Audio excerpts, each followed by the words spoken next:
अस्सलाम वालेकुम दोस्तों। तो चलिए शुरू करते हैं हमारे इस वीडियो को। पिछली वीडियो में मुरक्कब इजाफ़ी यानी मुज़ाफ़ मुज़ाफ़ इलैह की बात हुई थी। इस वीडियो में इंशाअल्लाह मुरक्कब तौसीफ़ी यानी मौसूफ़ सिफ़त की बात करेंगे। ठीक है, तो बात चल रही है मुरक्कब तौसीफ़ी की। मुरक्कब तौसीफ़ी हमने पढ़ा था कि अभी फ़िलहाल जो है मुरक्कब गैर मुफीद जिसको मुरक्कब नाक़िस कहते हैं, उसकी दो किस्में थी, मुरक्कब इजाफ़ी और मुरक्कब तौसीफ़ी। मुरक्कब तौसीफ़ी यानी मुज़ाफ़ इलैह मुज़ाफ़ मुज़ाफ़ इलैह, जिसका पहला जुज़ मुज़ाफ़ था और दूसरा जुज़ मुज़ाफ़ इलैह था। ये बात हो चुकी है। किताब क़ासिमिन, जिसके पहचान ये है कि जिसके उर्दू या हिंदी तर्जमे के बीच में का की के आता है, ये मुरक्कब इजाफ़ी होता है। किताब क़ासिमिन, कासिम की किताब। तो इस टाइप के जो क्या बोलते हैं एग्ज़ाम्पल होते हैं वो मुरक्कब इजाफ़ी होते हैं। अब बात चल रही है मुरक्कब तौसीफ़ी की। तो मुरक्कब तौसीफ़ी में भी सेम टू सेम ऐसा होता है कि पहला जुज़, पहला पार्ट जो है, दो वर्ड मिलके एक मुरक्कब तौसीफ़ी बनता है। अभी फ़िलहाल के लिए समझने के लिए बता रहे हैं। ठीक है, तो जिसका पहला जुज़ क्या होता है, मौसूफ़ होता है, मौसूफ़। और दूसरा पार्ट होता है, ये पहला पार्ट है, ये दूसरा पार्ट सिफ़त, ये सिफ़त होता है। ठीक है, अब ये मौसूफ़ और सिफ़त कहते किसको हैं? तो मुरक्कब तौसीफ़ी की तारीफ़ इस तरह लिखना है, मुरक्कब तौसीफ़ी ऐसे मुरक्कब को कहते हैं, ऐसे मुरक्कब को कहते हैं जिसमें किसी इसमें ज़ात की कोई सिफत या हालत या कैफियत वगैरह बयान की गई हो।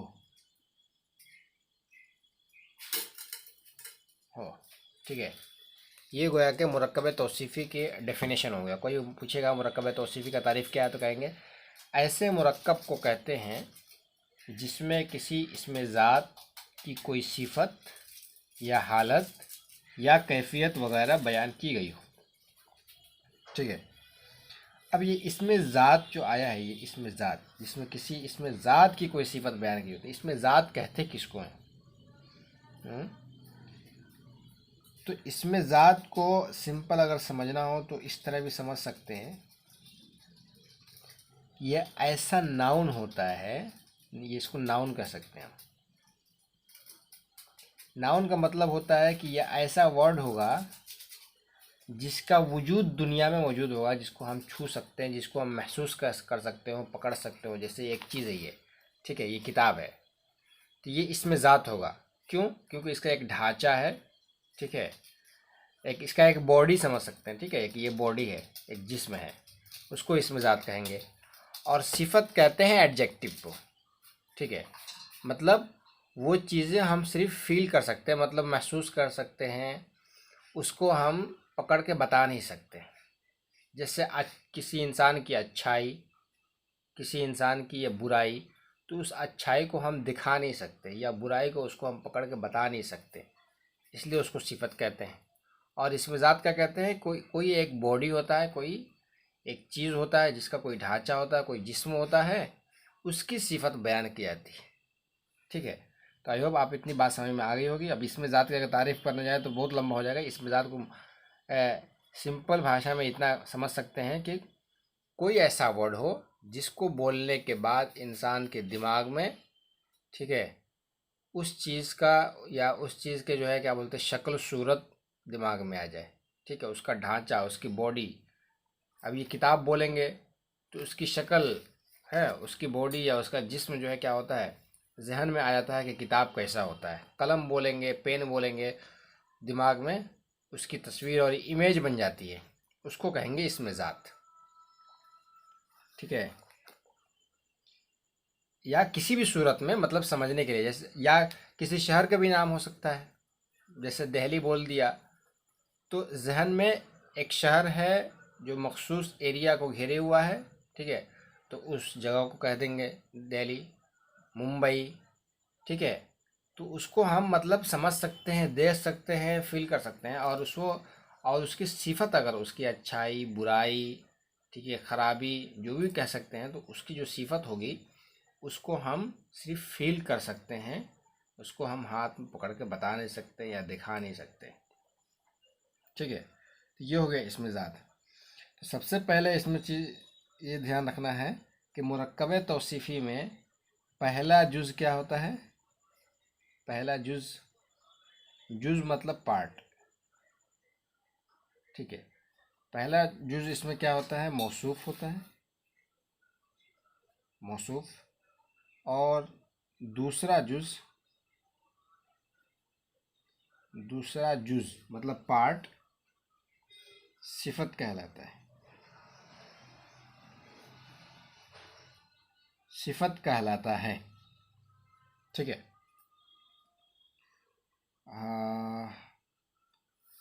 और दूसरी चीज़ इसमें ये कह सकते हैं कि मौसूफ हमेशा इसमें ज़ात और सिफत उमूमन इसमें सिफत हुआ करता है, इसमें सिफत हुआ करता है, ठीक है। अब इसमें सिफत की बहुत सारे जो कि इसमें सिफत का मतलब होता है किसी चीज़ की अच्छाई या बुराई या हालत या कैफियत, मतलब कोई भी चीज़ की जो एडजेक्टिव हम बयान करते हैं, उसको जी उसकी खुसूसियत किसी भी चीज़ की बयान करते हैं, उसको इसमें सिफत कहते हैं। उसकी बहुत सारी किस्में, वो बात की बात है, ठीक है। और तीसरी चीज़, ये रूल्स हैं। इसको कोई भी पूछेगा मुरक्कब तौसीफ़ी किसको कहते हैं, तो ये इसका डेफिनेशन बताएंगे ये वाला, फिर उसके बाद ये पार्ट टू पार्ट करके इस तरह करेंगे। फिर तीसरी चीज़ इसमें कह सकते हैं मुरक्कब तौसीफ़ी में, मुरक्कब तौसीफ़ी में, ठीक है, चार चीज़ों में मुताबकत होना ज़रूरी है, चार चीज़ों में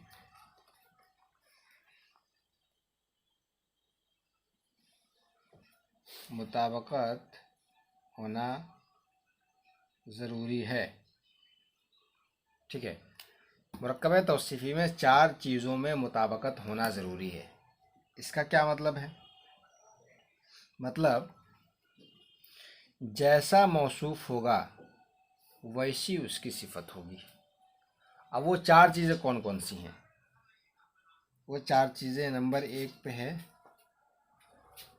एराब, नंबर दो पे है तारीफ़ व तनकीर,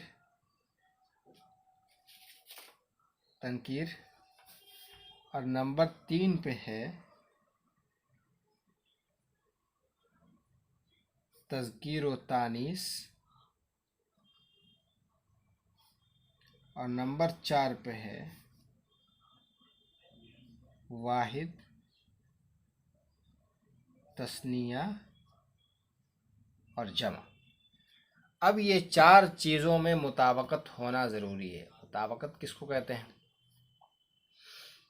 जैसे फॉर एग्ज़ाम्पल अगर कहेंगे, इसमें लिखा हुआ है एग्ज़ाम्पल सौबुन जमीलुन, ठीक है, यहाँ सौबुन जमीलुन,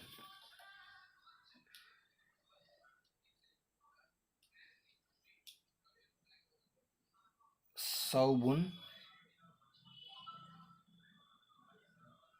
जमीलुन, सौबुन जमीलुन, ठीक है। इसका माना होता है कपड़ा, क्लॉथ, ठीक है, कपड़ा। और इसका माना होता है खूबसूरत, खूबसूरत। जमीलुन का माना खूबसूरत और सौबुन का माना कपड़ा। ठीक है। तो अब ये दो चीज़ें मौसूफ और सिफत ये हो गई, दोनों मिलकर मौसूफ सिफत मिल गई, बन गई। तो अब इन दो चीज़ों में कैसे पता चलेगा कि चारों चीज़ों में कैसे मुताबकत हुई, ये चार चीज़ों में कैसे पाया जा रहा है एक साथ।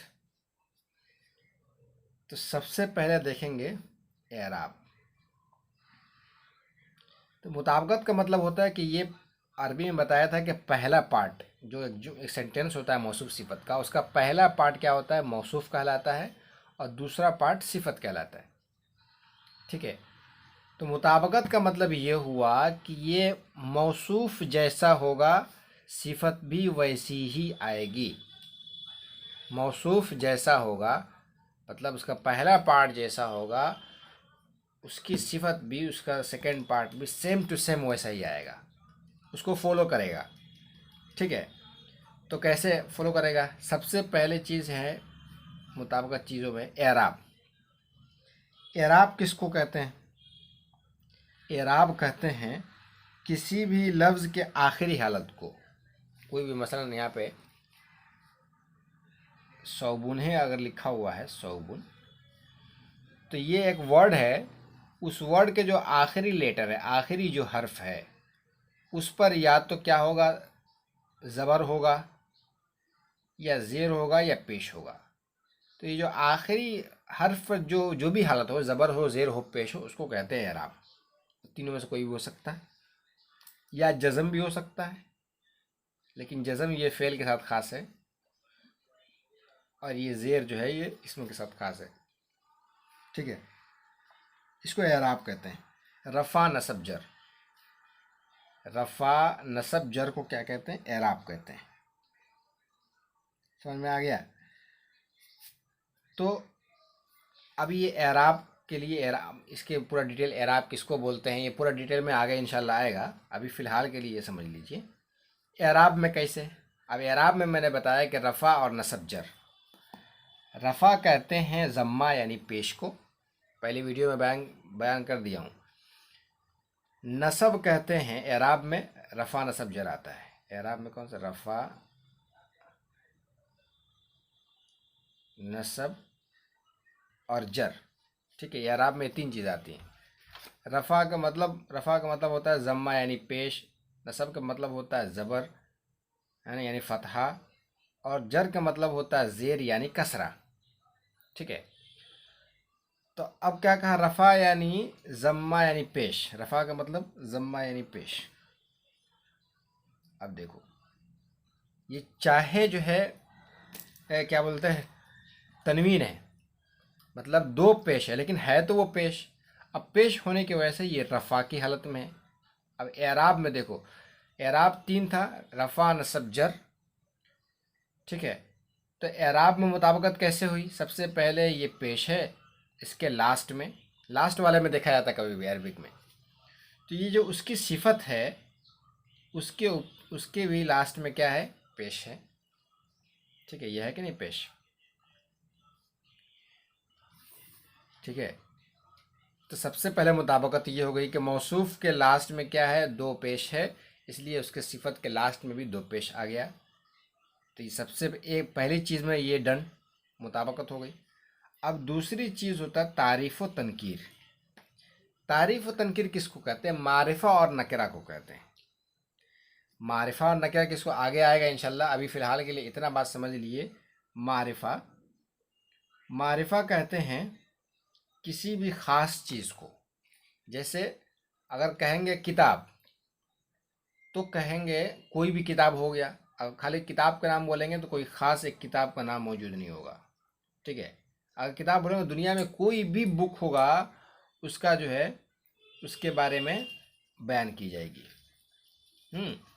लेकिन किसी अगर एक ख़ास किताब मखसूस, ठीक है, स्पेसिफिक किताब के बारे में अगर बयान करना हो, तो जैसे इंग्लिश में दी लगाते हैं, जैसे the Holi book, the Holi book, Holi book, Quran. अब कुरान के बारे में जब बोलेंगे, उस किताब के बारे में, उस किताब के बारे में, तो दी लगा देते हैं, या होली भी लगा देते हैं, या किसी भी चीज़ को ख़ास करने के लिए, जैसे एक चीज़ को बताने के लिए बहुत सारी एक नाम बोलो और उसमें बहुत सारी चीज़ें आ जाती हों, उसमें से किसी एक को बताने के लिए, स्पेसिफिक करने के लिए, ख़ास करने के लिए, जैसे इंग्लिश में द लगाते हैं, इसी तरह अरेबिक में उस चीज़ को ख़ास करने के लिए उस वर्ड के आगे अलिफ लाम को ऐड कर देते हैं। जैसे ये सौबुन था, तो सौबुन के आगे क्या करेंगे, अलिफ लाम लगा देंगे। ये सौबुन के आगे अलिफ लाम ऐड हो गया और इसको पढ़ेंगे अस्सौबु। तो ये हो गया मारिफा, ये हो गया मारिफा। और अगर इसी अलिफ लाम को हटा देते हैं और लिख देते हैं सौबुन, यहाँ अलिफ लाम हटा हुआ है इस सौबुन में, इस सौबुन में अलिफ लाम हटा हुआ है, ठीक है। तो ये हो गया नकेरा। नकेरा की कैसे पहचान है, जिस लफ्ज़ के आखिर में ये दो पेश आवे, तनवीन आवे, दो ज़बर दो ज़ेर दो पेश आवे, तो समझ जाओ कि वो नकेरा है, ठीक है। और अगर दो ज़ेर दो पेश नहीं आ रहा, खाली ज़बर और ज़ेर और पेश आ रहा है, तो क्या होगा, मारिफा होगा। और मारिफा की निशानी क्या होगा, उसके शुरू में अलिफ लाम लगा होगा। या अगर अलिफ लाम नहीं लगा होगा तो किसी इंसान का नाम होगा, या किसी ख़ास शहर का नाम होगा, किसी जगह के नाम होगा, ठीक है, उसको मारिफा नकिरा, ठीक है। अब ये तारीफ़ और तनकीर को मारिफा और नकिरा कहते हैं। तो मैंने क्या बताया था कि जिस वर्ड के लास्ट में, लास्ट वाले लेटर पर, हर्फ पर दो ज़बर दो ज़ेर दो पेश हो, वो तनवीन कहलाता है। तो मतलब अब ये तीन चीज़ में से कोई एक चीज़ इसमें पाया जाएगा। इसमें दो चीज़ें हैं, उसमें से कोई एक ही चीज़ हो सकता है। ऐसा नहीं कि ये पहला मारिफा हो गया तो दूसरा नकिरा हो, नहीं। मारिफा अगर मारिफा है तो दूसरा भी मारिफा आएगा, अगर ये नकिरा है तो दूसरा भी। अब इन दोनों में से कोई एक पाया जाएगा। तो यहाँ पे देखो अलिफ लाम नहीं है, या किसी शहर का नाम नहीं है, ठीक है, या किसी जगह का नाम नहीं है। समझ में आ रहा है क्यों? अब नहीं है तो ये ऐसा एक नाम है जिसके अंदर बहुत सारे कपड़े आते हैं, ठीक है, इसलिए अब इसके शुरू में अलिफ लाम नहीं लगाया है। तो ये हो गया नकिरा, नकिरा। तो ये नकिरा हो गया, तो दूसरा पार्ट भी इसका नकिरा आ गया, ठीक है। और नकिरा की निशानी क्या है, उसके लास्ट में दो पेश है, मतलब तनवीन है, तनवीन है। सिचुएशन के हिसाब से दो ज़बर भी हो सकता है और दो ज़ेर भी हो सकता है, ठीक है।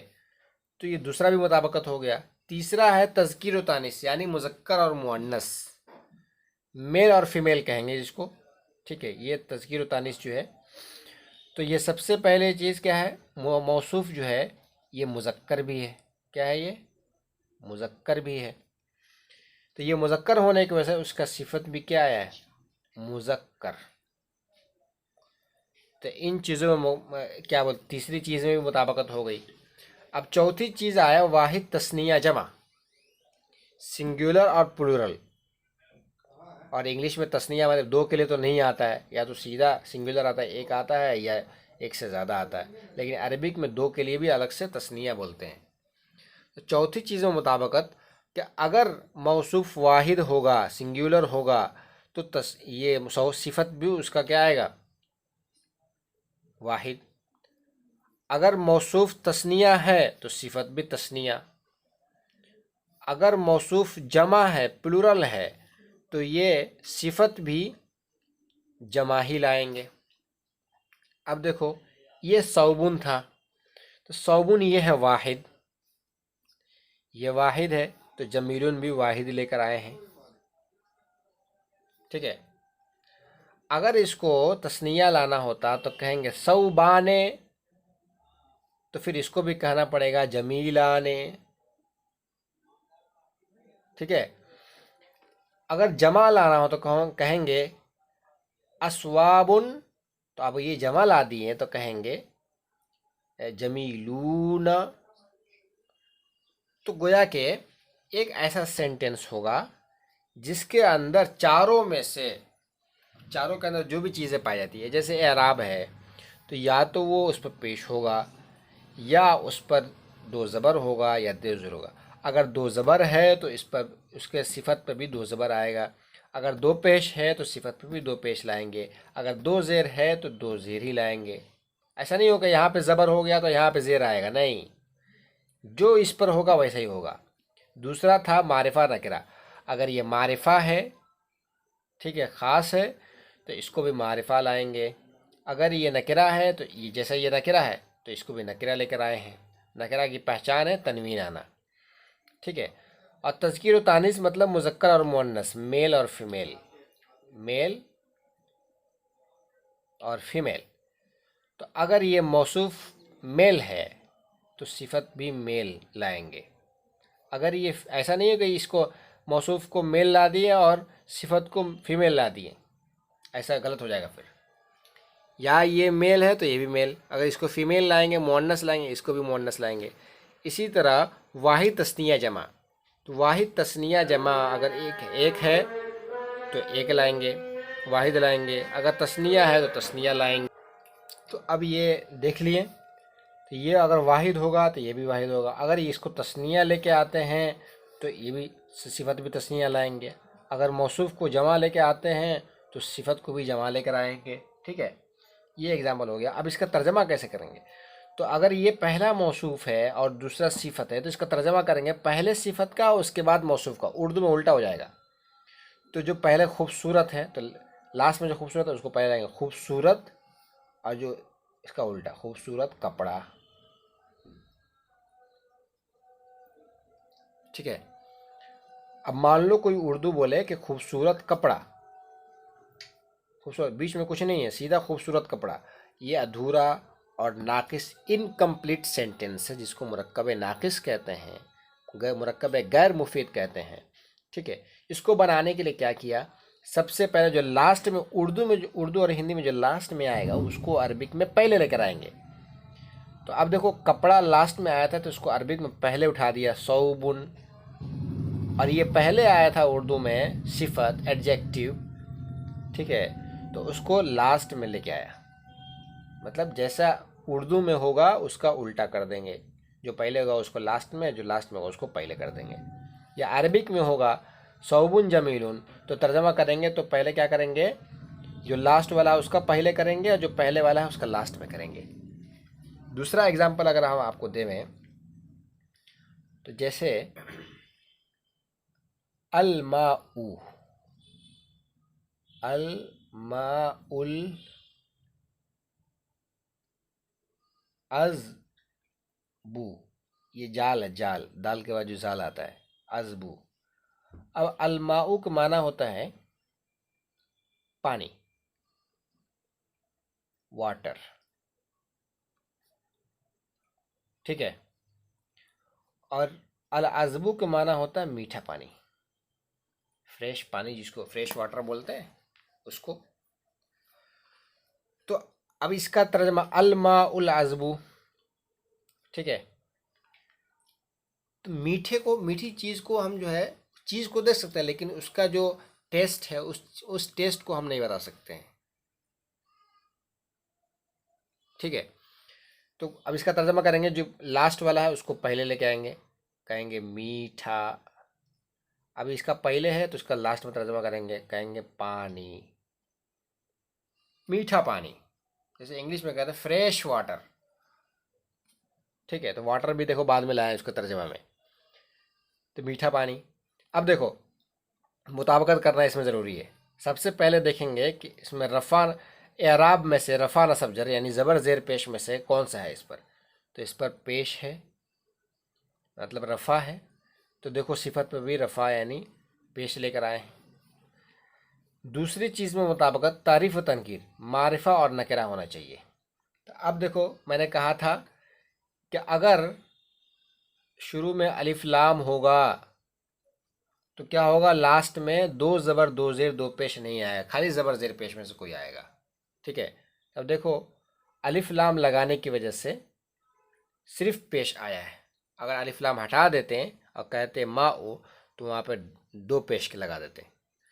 तो गोया कि ये हो गया मारिफा, अलिफ लाम लगाना ये मारिफा की पहचान है। इसके लास्ट में तनवीन नहीं है तो ऐसे भी पहचान सकते हैं। तो देखो अलिफ लाम लगा दिया, इसलिए यहाँ पे भी अलिफ लाम लगा के मारिफा बना दिया। ये अलिफ लाम, ठीक है, ये अलिफ लाम लगा दिया। दो चीज़ों में मुताबकत हो गई। मारिफा है, जैसे यहाँ पे नकिरा था और तनवीन था, अलिफ लाम नहीं लगाए थे, यहाँ पे अलिफ लाम लगा दिया है। दूसरी चीज़ में देखेंगे मुज़क्कर और मुअन्नस। तो देखो अलमाउ, पानी जो है यहाँ पे ये मुज़क्कर है, तो इसको भी मुज़क्कर लेके आए हैं, मेल लेकर आए हैं। ये वाहिद है मतलब सिंगुलर है, तो इसको भी वाहिद यानी सिंगुलर लेके आए हैं। और दूसरा एग्जाम्पल ला सकते हैं, अलवलदुल मुजतहिदु,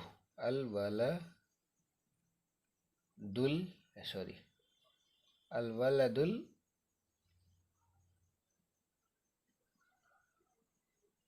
मुजतहिदु, तो मैंने कहा था कि जो अरबिक में लास्ट में होगा उसको उर्दू में तर्जमा कर ट्रांसलेट करते वक्त उसको पहले लेके आएंगे।